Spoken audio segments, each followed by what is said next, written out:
Victor Kampenaert, we're in Spain, and I invited the guys from Precision Fuel and Hydration to follow me during my off-season training days. I go out now on the time trial bike.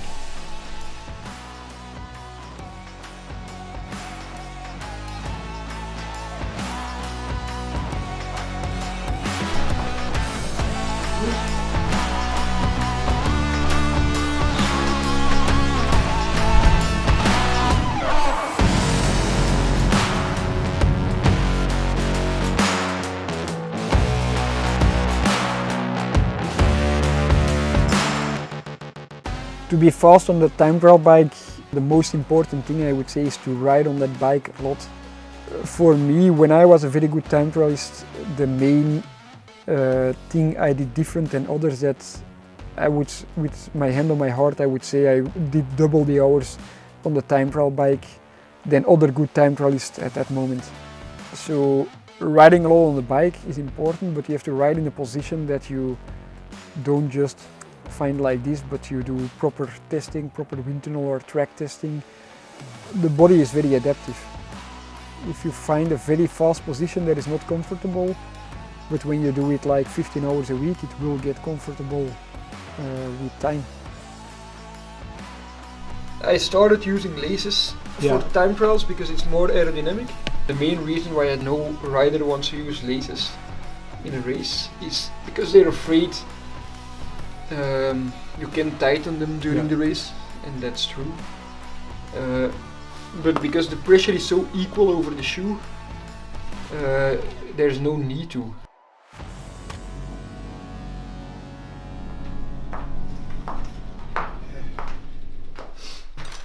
How's that? How was the session? I have like a section that I do. It's a bit more relaxed and always on time. That is about 10 minutes. That I push like medium power. It's like 280 to 300 watts. In the morning I did a harder session with a lot of building up of lactate, and in the afternoon I want to do this like high aerobic pace to actively recover the lactate I built up, and it was a successful session. Now I take a shower and I'll have some dinner. It will be quite brutal the last days. Even the time trial, I was a bit afraid that it would be somewhat of a climbing time trial, and that I heard it was on the boulevard, and I thought, oh, maybe I get to do BANG! Very good. Not super smooth, but she gets what. Yeah. Very good.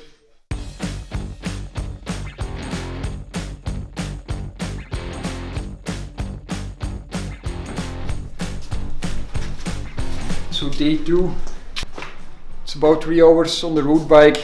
This afternoon we go for a hike, easy ride. We go up a nice summit, Puerto del Sol. I'll show you how I prepare my bottles.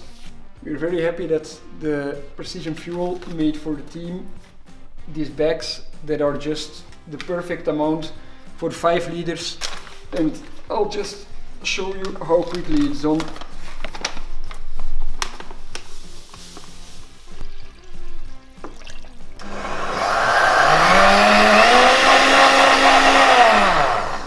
So like this I'm good for 2, maybe 3 days of training. Very easy. You also can do it without a blender, but then you need more horsepower. Almost nothing. Do you want us to take 2 of these, or are you going to put 2 on there? I'm going to put 2 on the bike. Okay, and we'll take this spare one, yeah. It's a 70k ride, will take long, about 3 hours, because it's hilly.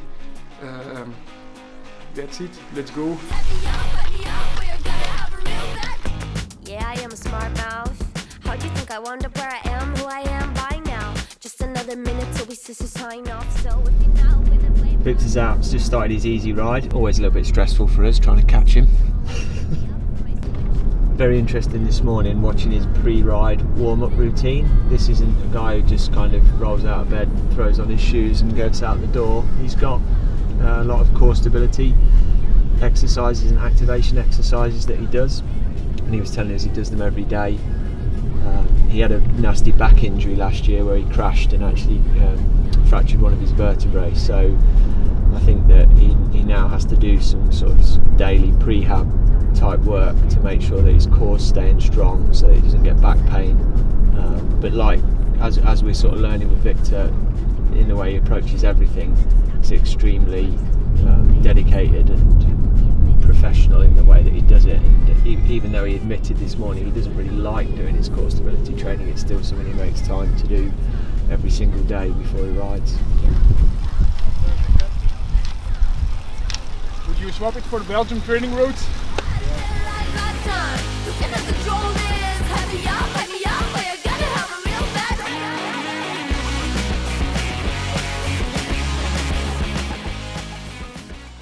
So today is an easy ride, about 3 hours. Keep the fueling quite low, at about 60 grams an hour, 60 to 70 grams. For me that's quite low. Some athletes will say that's high carb. I prefer when it's easy to have the chews.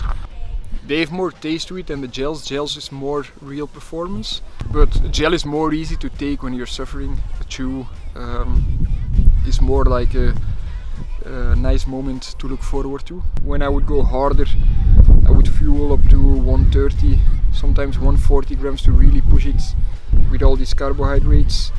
You also can produce a lot of lactate.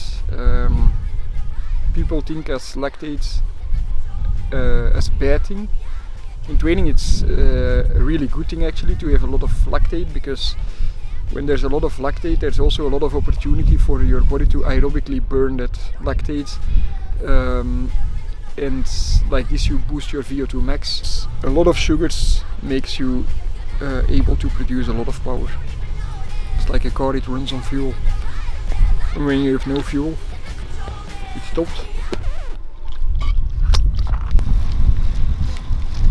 Only very recently, since I have those, that I'm listening to music on training, that when I have somewhat of a harder workout, I might listen to house and stuff like this, which I've never ever did before in my life. I think my Spotify was a bit shocked when I started listening to that kind of music.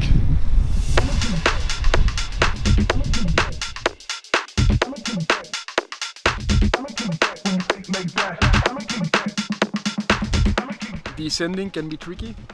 Nowadays it's way more easy with your equipment to make it feel comfortable. When you take wide tires, you put in low pressure, like this you filter bumps out of the roads. That's an important thing to do, to ride with the right pressure. Reading the road, very important. Start outside of the corner, go to the apex, again to the outside, like this. You make a sharp corner wider. Try not to be too stiff on the bike, because when you're stiff, anything will be stiff, and you're also most likely hanging on your front wheel. You want your weight to be divided as good as possible on your back and on your front wheel. Don't sit too much in the saddle, weight on the outside pedal and on the inside arm. That's how you go in the corner. Look where you're going. When I'm in a technical descent, I like to sing a song to myself and to be a bit relaxed. Thinking about lunch. Yeah. What are we having? What are we having? Just the same as yesterday. Some bread with some hummus and stuff. Maybe some Nutella.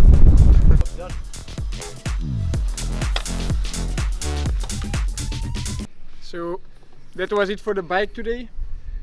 Now we have some lunch and then we go for a nice hike. I hope I can keep up with you guys.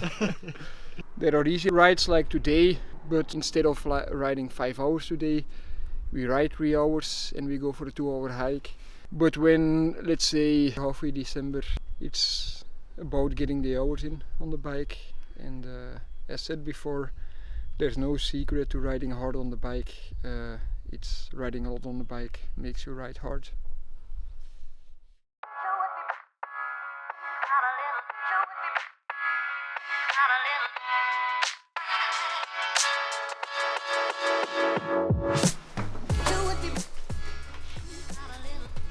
So we take some gels. Yeah. Some gels and some shoes, I reckon. Yeah. So now we go, I think it is like close to 1000 altitude meters, something like that.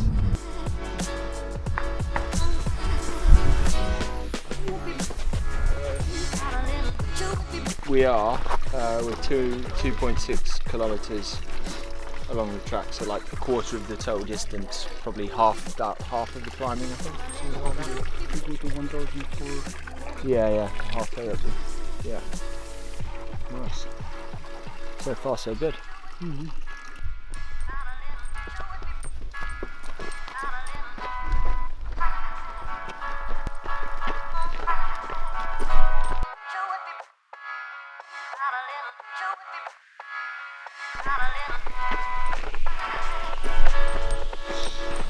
About 1 hour and 20 up here.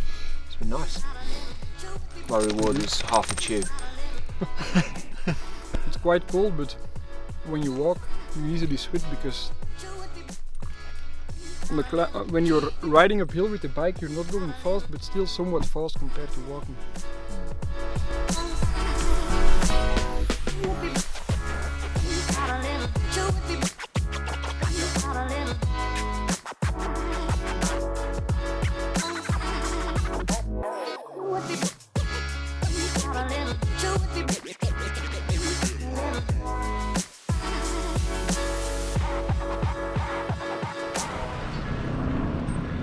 Back at the start. Oh, look at that.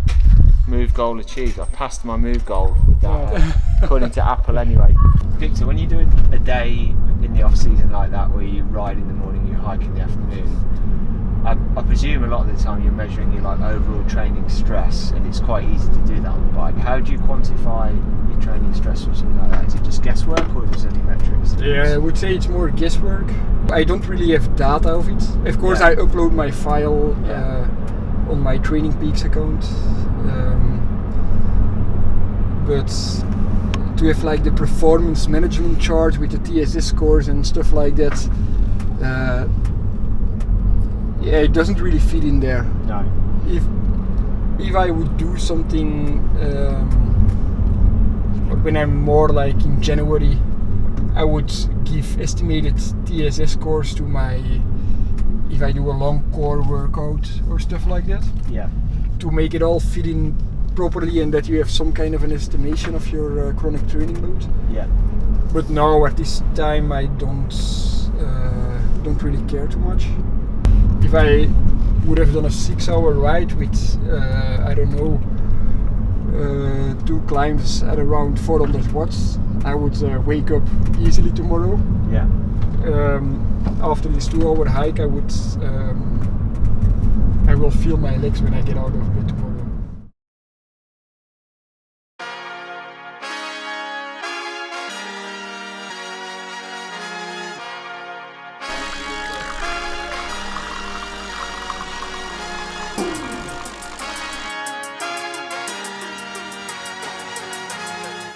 So today is day 3 of the Precision guys in Spain, and yesterday I got my ass kicked in a hike. Not really kicked, but you guys made me sweat. Yeah, I saw you riding out a swimming session this morning, so you have a plan for us, yeah? The plan will be to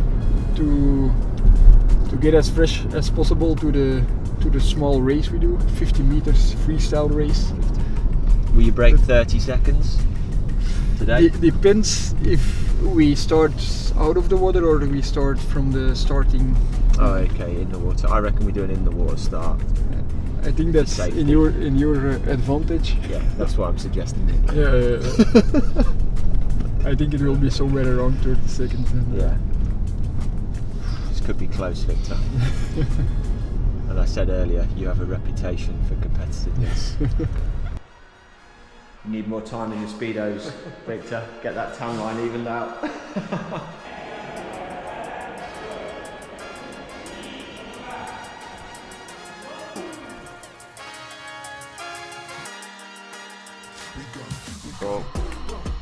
see what happened at the turn. There's a lot of splash. Ready? 3, 2, Sudden emergence. 1, go!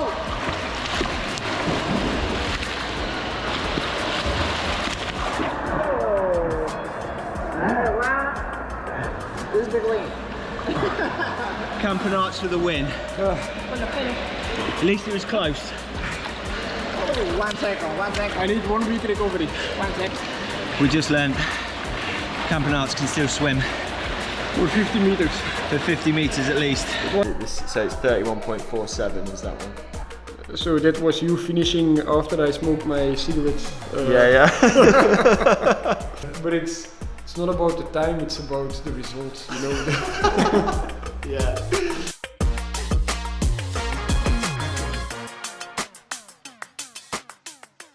We just got to the physio clinic training centre where Victor's going to do his prehab type session. I'd initially thought that he was going to have massage and maybe some light mobility and that, but it does sound like it's going to be almost a little bit more like cross training, like a sort of coordination, strength and speed type workout. So I think it could be quite dynamic.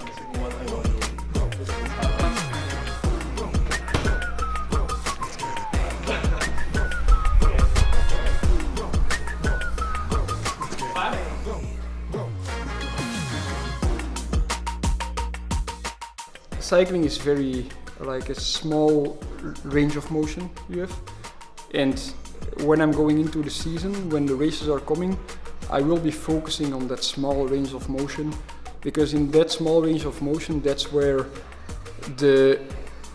on the short term you will actually make benefit. This is more like long term. I'm somewhat older, but still I hope to have a career that's not ending this year. If you keep on sitting always forward in the bike, keep on making those hip extenders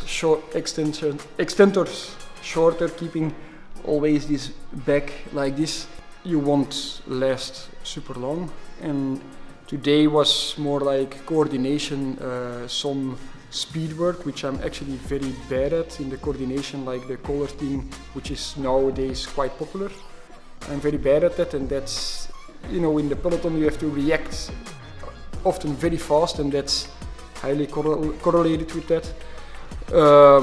And then just try to use different muscles in the body, or the same muscles you use on the bike, but in total different angles. If you create that range of motion, and you work in the smaller range of motion, you're way in your comfort zone. It's this smaller range of motion, if you keep on working it in this also becomes your limit, and you're actually riding on your limit all the time.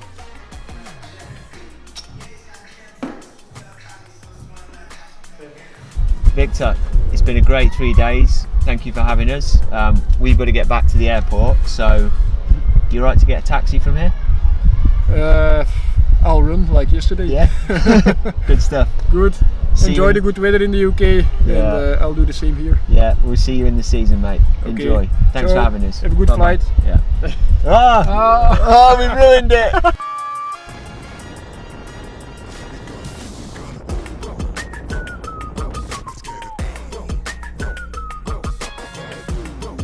With you guys.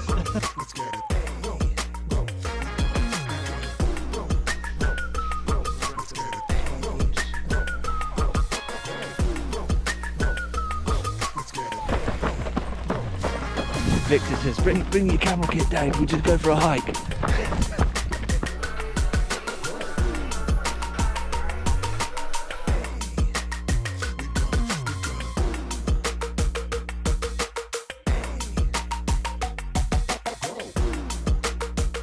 Oh my God, Victor Campanarts is so good at swimming.